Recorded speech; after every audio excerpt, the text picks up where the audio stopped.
বিয়ে বাড়ির দই কাতলার রেসিপিকেও হার মানাবে আমার এই দই কাতলার রেসিপি।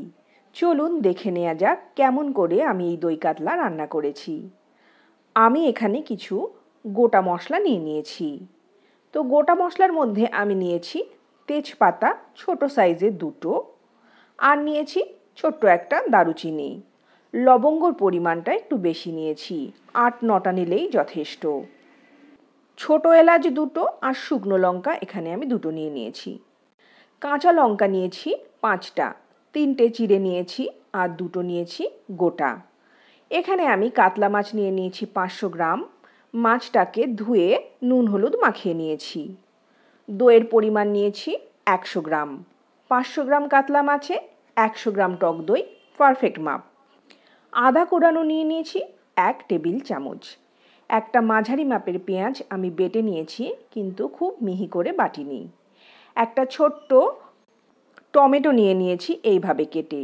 কাজু বাদাম বেটে নিয়েছি, তো কাজু বাদামটাই একটু বেশি জল পড়ে গেছিল। গোটা জিরে নিয়ে নিয়েছি 1/2 চা চামচ। চিনি নিয়েছি 1/2 চা চামচ। জিরে ভাজার গুঁড়ো নিয়ে নিয়েছি 1 টেবিল চামচ। ধনে ভাজার গুঁড়ো 1 টেবিল চামচ। কাশ্মীরি লাল লঙ্কার গুঁড়ো 1 টেবিল চামচ। আর হলুদ গুঁড়ো নিয়েছি 1 চা চামচ। তো চলুন শুরু করা যাক আজকের রান্না। রান্নাটি আমি এখানে সর্ষের তেল দিয়ে করব। মাছটি ভাজবার জন্যে কড়াইয়ে আমি তেল দিয়ে দিয়েছি। তেলটা খুব ভালো মতো গরম করে তারপরে দিয়ে দিচ্ছি মাছগুলো। এখানে আমার 500 গ্রামে 6 পিস মাছ হয়েছে, তো আমি 3 পিস করে দুবারে ভেজে নেব। মাছগুলো দিলে প্রচণ্ড তেল ছিটকায়, সেই জন্যে মাছগুলো আমি ঢেকে ঢেকে ভেজে নিয়েছি। আর মাছটা আমি বড় সাইজের একটা কাতলা মাছের সবকটা পিসই পেটির পিস নিয়েছি। তো মাছটাতে খুব ভালো স্বাদ হয়েছে আর প্রচুর পরিমাণে তেল বেরিয়েছে, যাতে করে দই কাতলার স্বাদটা কিন্তু আরও অনেক গুণ বেড়ে গেছে। তো আমার মাছগুলো তো ভাজা হয়ে গেছে। আমি এবারে মাছগুলো খুব সাবধানে তুলে নিচ্ছি। মাছগুলো কিন্তু আমি বেশ লাল লাল করে ভেজে নিয়েছি। এবারে আমি তেল একটু কমিয়ে তার মধ্যে দিয়ে দিচ্ছি চিনি আর গোটা জিরে। গোটা জিরেটা বেশ ভালো মতো তেতে গেলে আমি দিয়ে দিচ্ছি আমার যে গোটা মশলা সেগুলো। ফোড়নটা আমি মাঝারি আঁচে দিচ্ছি, যার ফলে কোনোভাবেই ফোড়নটা পুড়ে গিয়ে আমার মাছটা তেতো হয়ে যাবে না।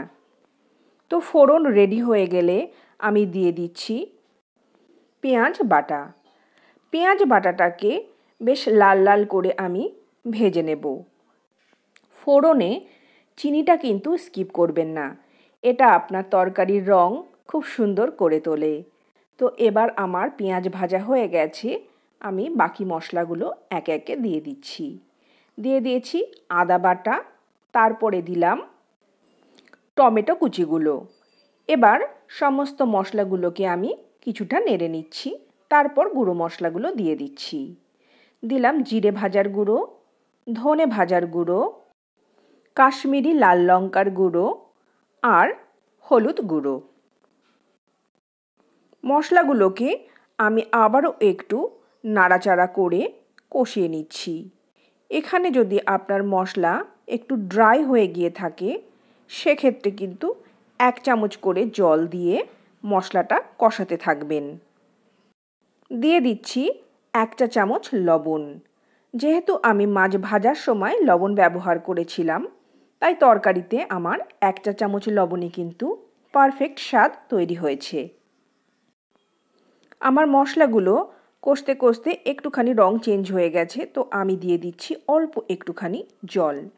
এখানে আমি 1 টেবিল চামচ মতো জল দিয়ে আরেকটু নাড়াচাড়া করে নিয়ে তারপরে দিয়ে দিচ্ছি কাজু বাদাম বাটাটা। কাজু বাদামটা গরম জলে ভিজিয়ে তারপর বেটে নেবেন, তাহলে একদম স্মুথ হবে। এবারে আমি দিয়ে দিচ্ছি ফেটিয়ে নেওয়া 100 গ্রাম টক দই। 10 থেকে 12 মিনিট ধরে আমি সমস্ত মশলাটা সুন্দরভাবে কষিয়ে নিয়েছি। তো বন্ধুরা, রেসিপিটি যদি ভালো লাগে তাহলে অবশ্যই একটা লাইক দেবেন, আর আমার চ্যানেলে নতুন বন্ধু হয়ে থাকলে অবশ্যই চ্যানেলটি সাবস্ক্রাইব করে নেবেন।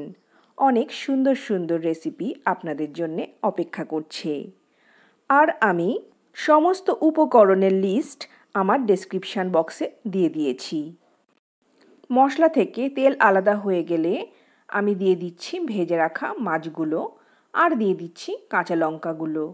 এবার খুব সাবধানে মাছগুলো মশলার গ্রেভির সাথে উল্টে পাল্টে নেবেন। আর আমি দিয়ে দিচ্ছি হাফ কাপ মতো মশলা ধোয়া বাটির জলগুলো। কোনো উপকরণই কিন্তু নষ্ট করা যাবে না। দই কাতলাতে ঝোলের পরিমাণ বা গ্রেভির পরিমাণ খুব বেশি হয় না, সেই জন্যে আমি খুব কম পরিমাণ জলই কিন্তু এখানে ব্যবহার করেছি। মোট 1 কাপ জল আমি দিয়েছি।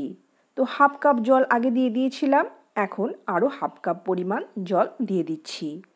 জল দেওয়ার পর আমি গ্যাসের আঁচটা বাড়িয়ে দিয়েছি আর বলক আসা পর্যন্ত অপেক্ষা করছি।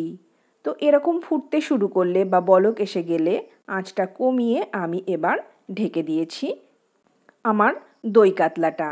বাকি রান্নাটা কিন্তু আমি এইভাবে ঢেকে কম আঁচে করে নেব। তাতে করে মাছগুলো যেমন সুন্দর নরম হয়ে যাবে, স্বাদটাও খুব ভালো হবে। মিনিট 5 এরকমভাবে আমি মাছটাকে রান্না করে নেব। তারপর একটু খুলে দিয়ে নাড়াচাড়া করে নিচ্ছি, দেখে নিচ্ছি যে ঝোলের পরিমাণটা সব ঠিকঠাক আছে কি না। এবারে আমি একটু চামচে করে চেখে দেখে নেব সমস্ত নুন ঝাল ঠিক আছে কি না। দেখুন গ্রেভিটা কত লোভনীয় হয়েছে আর খেতেও কিন্তু খুব ভালো হয়েছে। এবারে আমি একটুখানি চিনি দিয়ে দিচ্ছি। চিনিটা কিন্তু স্বাদটাকে বেশ ব্যালেন্স করে দেবে, মোটেই মিষ্টি লাগবে না। আর দিয়ে দিচ্ছি গুঁড়ো গরম মশলা। ব্যাস, এবার একটু নাড়াচাড়া করে নিলেই রেডি হয়ে যাবে আপনার পারফেক্ট দই কাতলা। গরম গরম ভাতের সাথে পরিবেশন করুন আর পরিবারের সবাই মিলে বসে খাওয়া দাওয়া করুন। প্রচুর উপভোগ করুন, ভীষণ ভালো থাকুন। অনেক ভালোবাসা। তো আজকের মতো বিদায়, নমস্কার।